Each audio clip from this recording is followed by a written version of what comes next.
dalilan da yasa ake yin zina su ne kamar haka: annazru, kallo. Duk wanda yake so Allah ya kubutar da shi daga zina to yi kokari ya kiyaye idansa da kallon abin da bai kamata ba. Duk wanda kuwa ya buɗe wa kansa wato kofar ya ga duk abin da idansa yake so to ya buɗe wa kansa kofar sharri. Kun ga wannan wayoyin? Wallahi al'azimu, in mutum ya wasa wannan ita za ta kai shi jahannama.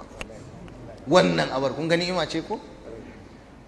Kuma wani abu ne za ka yi daga kai sai Ubangiji. Malam ana masallacin juma'a ana hudu ba, mutum zai kewaye haka yana buɗe hotuna yana kallo, liman yana ta ihu yana ittaqullah ya ayyuhan nas, shi kuma nan yana duba wani abu. Malam ba abin da ba a yi da wannan abin,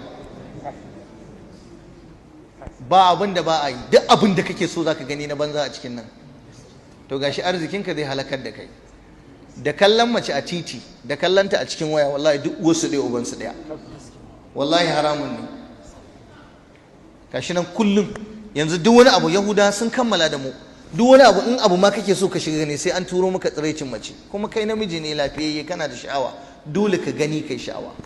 Zuyina linnasi hubbu shahawati, sai Allah ya fara minan nisa'i wal banina wal qanatir al muqantara min al dhahabi wal fiddati wal khayl al musawwama wal an'ami wal harth, yace zalika mata'ul hayatid dunya wallahu indahu husnul ma'ab. Da aka ce an samu nan sha'awa, me aka fara ambata? Mace.